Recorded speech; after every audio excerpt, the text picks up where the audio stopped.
Hi guys, വണക്കം, നമസ്കാരം, നമസ്തേ. ഞാൻ നിങ്ങളുടെ ശ്രീഹരി നോട്ട് എന്ന സീരീസിന്റെ പുതിയൊരു എപ്പിസോഡിലേക്ക് നിങ്ങൾക്ക് എല്ലാവർക്കും സ്വാഗതം.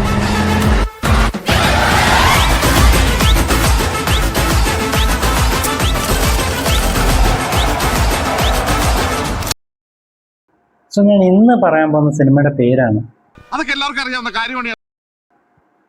എല്ലാവർക്കും അറിയാം, എന്നാലും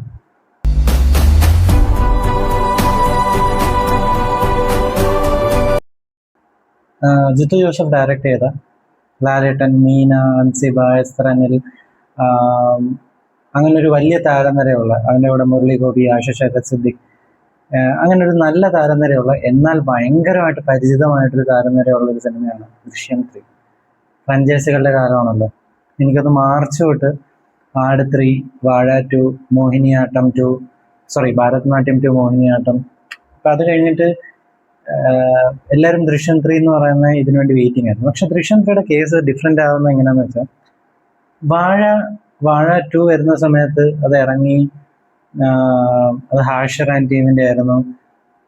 ഒരു വിഭാഗം ആൾക്കാർക്ക് അതിന് വലിയ എക്സ്പെക്ടേഷൻ ഇല്ലായിരുന്നു. വാഴ 1 വിജയിച്ചു, അതിൻ്റെ സീക്വൽ വരുന്നു ഭരതനാട്യം 2. പലരും ചോദിച്ചു എന്തിനാണ് അതിൻ്റെ ഒരു സീക്വൽ, മോഹിനിയാട്ടം എന്തുവാ അത്, ആട് എല്ലാവർക്കും ഇഷ്ടപ്പെട്ട ക്യാരക്ടേഴ്സാണ്. പക്ഷെ എന്നാൽ എന്തിനാ സീക്വല്? പക്ഷെ സീക്വൽ വന്നപ്പം അത് ആൾക്കാർക്ക് ഇഷ്ടപ്പെട്ടു, സിനിമ വിജയിച്ചു. പക്ഷെ ദൃശ്യം 3യുടെ കേസ് ഇപ്പോൾ വ്യത്യസ്തമാകുന്നതെന്ന് വെച്ചാൽ, ദൃശ്യം 1 ഇറങ്ങി കഴിഞ്ഞു എന്ന് നിൽക്കുന്ന സമയത്താണ് ദൃശ്യം 2 വരുന്നത്. ദൃശ്യം 2 ഇറങ്ങി, ഓക്കെ, അതും കഴിഞ്ഞു എന്ന സമയത്താണ് ദൃശ്യം 3 വരുന്നത്. എന്താണ് ദൃശ്യം 3യിലുള്ള ഒരു ക്യൂരിയോസിറ്റി എല്ലാവർക്കും ഉണ്ട്. And everyone was expecting that sequel. ആർക്കും ഒരു മറുഅഭിപ്രായം ഇല്ലായിരുന്നു. എന്താ കുഴപ്പമില്ലായിരിക്കും എന്നൊന്നും ഇല്ലായിരുന്നു. എന്തായാലും ഒരുവിധം കുഴപ്പമില്ലാതെ വരും എന്നൊരു ഉറപ്പ് എല്ലാവർക്കും ഉണ്ടായിരുന്നു. Because the film maker Jeethu Joseph himself, പുള്ളിക്കാരൻ ലാസ്റ്റ് ചെയ്ത 2 സിനിമകൾ പ്രേക്ഷകർക്ക് അത്രത്തോളം ഇഷ്ടപ്പെട്ടില്ലെങ്കിലും പുള്ളി ദൃശ്യത്തിൽ എല്ലാവരെയും ഞെട്ടിക്കും എന്നൊരു ഉറപ്പ് എല്ലാവർക്കും ഉണ്ടായിരുന്നു. ദൃശ്യം 3യിലോട്ട് വരുമ്പോൾ ആദ്യമേ പറയാനുള്ളതെന്ന് വെച്ചാൽ, ദൃശ്യം 1 ദൃശ്യം 2 കമ്പയർ ചെയ്യുന്ന സമയത്ത് എനിക്ക് ഈവൻ വിത്ത് ദൃശ്യം 3 എനിക്ക് ഇഷ്ടപ്പെട്ടത് ഇപ്പോഴും ദൃശ്യം 1 തന്നെയാണ്. ദൃശ്യം 3 ആസ് എ ഇൻഡിവിജ്വൽ മൂവി നല്ലൊരു സിനിമയാണ്. ഫസ്റ്റ് ഹാഫ് നമ്മൾ ദൃശ്യം സിനിമ അല്ലെങ്കിൽ ആ ഒരു ഫ്രാഞ്ചൈസി കണ്ട് നമുക്കറിയാം, ദൃശ്യം 1ന്റെ ഫസ്റ്റ് ഹാഫ് കുറച്ചൊരു സ്ലോ പേസിലായിരിക്കും പോകുന്നത്.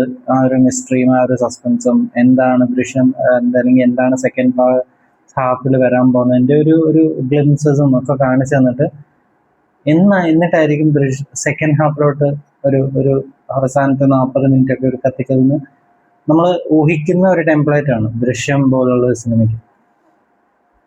ആ സംഭവം തന്നെയായിരുന്നു. ഫസ്റ്റ് ഹാഫ് വളരെ സ്ലോ ആയിട്ട് പോയി, ഇന്റർവെലിനോട് അടുപ്പിച്ച് എനിക്കൊന്ന് ഇന്റർവെലിന് 10 to 15 മിനിറ്റ്സ് നല്ലൊരു ത്രിൽ മൊമെന്റ് തന്ന് അതവിടെ ആ ഫസ്റ്റ് ഹാഫ് അവിടെ എൻഡ് ചെയ്ത് സെക്കൻഡ് ഹാഫ് അങ്ങോട്ട് തുടങ്ങുമ്പോഴത്തേക്ക് അതിൻ്റെതായിട്ടുള്ള ഒരു പേസ് അത് ഹോൾഡ് ചെയ്ത് അവസാനത്തെ ഒരു 30 to 40 മിനിറ്റ്സ് നല്ല രീതിക്ക് തന്നെ ഒരു കത്തിക്കൽ ചെയ്തിട്ടുണ്ട്.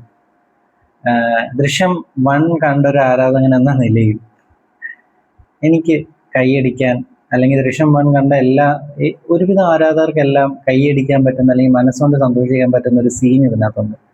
അതെനിക്ക് ഇഷ്ടപ്പെട്ടു. ഈവൻ ദൃശ്യം 3 കണ്ടുകൊണ്ടിരുന്നപ്പോഴും ഞാൻ ആഗ്രഹിച്ചൊരു സീനാണ് അത്. പക്ഷെ ദൃശ്യം പിന്നെ ആ ഒരു സെക്കൻഡ് ഹാഫിൽ വന്നു, അതെനിക്ക് ഇഷ്ടപ്പെട്ടു. എല്ലാവരും പെർഫോമൻസസ് ഒന്നും നമ്മൾ എടുത്ത് പറയേണ്ട കാര്യമില്ല, എല്ലാവരും കിട്ടിലായിട്ട് ചെയ്തിട്ടുണ്ട്.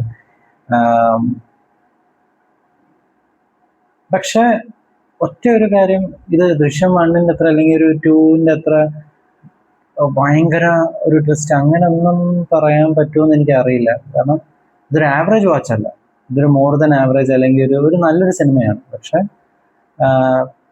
അവരെല്ലാവരും പറഞ്ഞൊരു കാര്യമാണ്, ഇതൊരു ഭയങ്കര ഒരു ഇമോഷണൽ ജേർണിയാണ്, ആ ഒരു ഇതിൽ വരുന്ന ഒരു സാധനമാണ്. പക്ഷെ പ്രശ്നം എന്താണെന്ന് വെച്ചാൽ, ദൃശ്യം 1ഉം ദൃശ്യം 2ഉം നമുക്ക് തന്നൊരു കാഴ്ചപ്പാടുണ്ട്, ഇപ്പോൾ ഒരു പെർസ്പെക്റ്റീവ് ഉണ്ട് ഈ സിനിമയെ കുറിച്ച്. പറഞ്ഞാൽ ആദ്യം ഒന്ന് സ്ലോ ആയിട്ട് പോയി ലാസ്റ്റ് വരുമ്പോഴത്തേക്ക് ഒരു ഹൈ തന്ന് അവസാനിപ്പിക്കുന്ന ഒരു ബ്രെത്ത് ടേക്കിംഗ് ട്വിസ്റ്റോ അല്ലെങ്കിൽ നല്ലൊരു നമ്മൾ പ്രതീക്ഷിക്കാത്ത പോലത്തെ ഒരു സാധനമൊക്കെ തരുന്ന ഒരു സാധനമാണ് ദൃശ്യം ഫ്രാഞ്ചൈസ് എന്ന് പറയുന്നത്. അപ്പോൾ നമ്മൾ ദൃശ്യം 3 കാണുമ്പോഴും നമ്മൾ ഫസ്റ്റ് ഹാഫ് ഇങ്ങനെ കണ്ടുകൊണ്ടിരിക്കുമ്പോൾ നമ്മുടെ മനസ്സിൽ ഓക്കെ അവസാനത്തെ 40 മിനിറ്റിൽ എന്തായിരിക്കും എന്നുള്ളൊരു ക്യൂരിയോസിറ്റി ഇങ്ങനെ റൺ ആയിക്കൊണ്ടേയിരിക്കും. മേ ബി ആ ഒരു ഓവർ എക്സ്പെക്ടേഷൻ അത് ഓട്ടോമാറ്റിക്കലി വരുന്നതായി. നമ്മളിനി എത്ര ഇല്ല നമ്മൾ മനസ്സിൽ പറഞ്ഞാലും ആ സിനിമ കാണുമ്പോൾ നമുക്കത് ഓട്ടോമാറ്റിക്കലി വരും. അപ്പം ആ ഒരു ഓവർ എക്സ്പെക്ടേഷനെ മീറ്റ് ചെയ്യാൻ പറ്റിയില്ലെങ്കിലും എന്നാൽ ഒരു എക്സ്പെക്ടേഷനും ഇല്ലാതെ അല്ലെങ്കിൽ അങ്ങനെ കണ്ടവർക്ക് ഇഷ്ടപ്പെടാൻ പറ്റുന്ന, അല്ലെങ്കിൽ എനിക്കൊക്കെ ഒരു സാറ്റിസ്ഫൈഡ് ആണ്, പക്ഷെ എക്സ്പെക്ട് ചെയ്ത അതാണോ അതല്ല, പക്ഷെ സാറ്റിസ്ഫൈഡ് ആണ്. അങ്ങനത്തെ ഒരു ക്ലൈമാക്സ് തന്നൊരു സിനിമയാണ് ദൃശ്യം 3.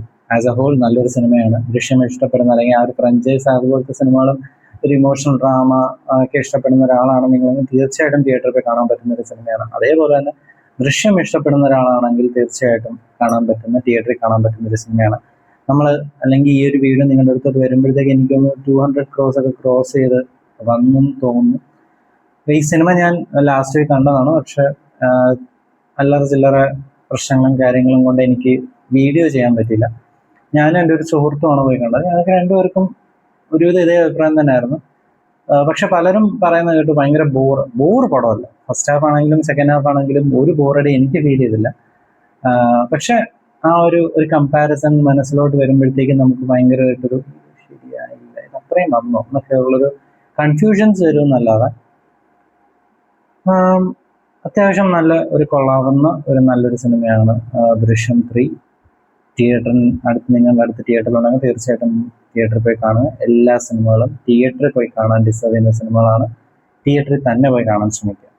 സോ അതിലുള്ള ഇന്നത്തെ വീഡിയോ. ഈ വീഡിയോ നിങ്ങൾക്ക് ഇഷ്ടപ്പെട്ടാൽ തീർച്ചയായിട്ടും ലൈക്ക് ചെയ്യുക, ഷെയർ ചെയ്യുക, സബ്സ്ക്രൈബ് ചെയ്യുക. ഇതേപോലുള്ള വീഡിയോ ഇനിയും നിങ്ങളുടെ അടുത്ത് വരാൻ വേണ്ടി ആ സബ്സ്ക്രൈബ് ബട്ടൺ കൂടി ഒന്ന് എനേബിൾ ചെയ്തേക്കുക. അതിൻ്റെ കൂടെ ബെല്ലൈക്കനും കൂടി ഒന്ന് എനേബിൾ ചെയ്തേക്കുക. അത്രയുള്ള ഇന്നത്തെ വീഡിയോ. അടുത്ത വീഡിയോ കാണുന്നവരെ ബൈ.